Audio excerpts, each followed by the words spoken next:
The Nigeria Labour Congress is asking the National Assembly not to bring up the National Water Resources Bill, which was rejected in 2018 because of the danger it portends to national unity. In a statement signed by the NLC President Ayuba Waba, the group stressed that the National Assembly has the constitutional responsibility to reintroduce any bill that was rejected, but urged the lawmakers to avoid any move that will ambush Nigerians.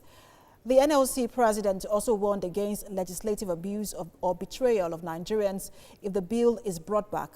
This comes just as Nigerians Nobel laureate Wole Soyinka criticized the attempt by both the executive and legislative arms to pass the bill into law. Professor Wole Soyinka says Nigeria would be doomed if the National Assembly passes the National Water Resources Bill. He urged Nigerians to resist the law. And joining me to discuss this is a project manager with Corporate Accountability and Public Participation Africa, Ronke. Good to have you join us, Ronke. Now, we've seen the public outcry from different quarters about this bill, but this is not the first time this bill has been introduced. It was first introduced in 2018. So tell us, what are your concerns when it comes to this bill? Thank you very much. I'm happy to be here. And it's essential that you mention that this is not the first time this bill is finding its way into our legislative quarters, and that's the disturbing aspect of it, because this bill is actually really obnoxious and is totally draconian. So for it to have been introduced once and then it was dead on arrival, because of course, when you look at the provisions of this bill, it is not pro-people. It is absolutely anti-people. It promotes everything that would make the public suffer again when it comes to water and water ownership and water usage. So you're looking at things like privatization, for instance. The government is going to privatize water in such a way that an average citizen would now find it even more difficult to afford water, to access water, and to have water available to them. So the issue of licensing is another thing. And then we're going to see a situation where the federal government is going to have absolute control over every kind of water. So it wouldn't matter that you're using water in your private corner for your domestic use, or you're using water anyhow, either water underground or water on the surface, and every kind of source of water, the government is going to own it and have control over it. So that's why we rose against it.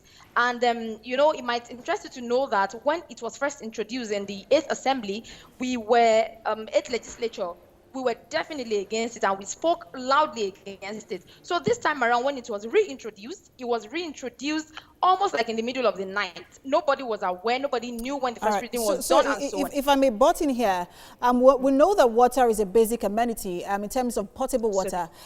When you talk about the bodies of water, that would be some sort of revenue generation for a state like Lagos that has some ferries and all. What should be government's priority in terms of water resources at this time in the country?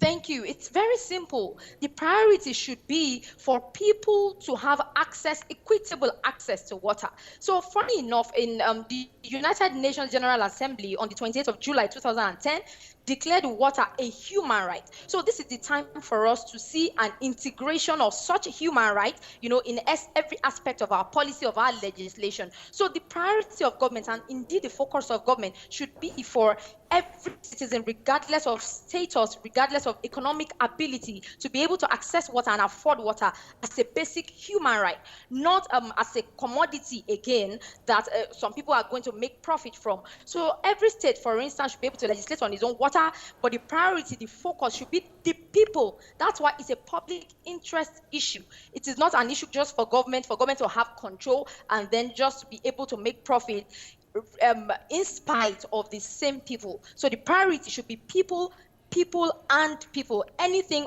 other than this is draconian, is arbitrary, and it's against the people of Nigeria. So would you be calling for a review of this bill, or would you say an outright removal and replacement of this bill?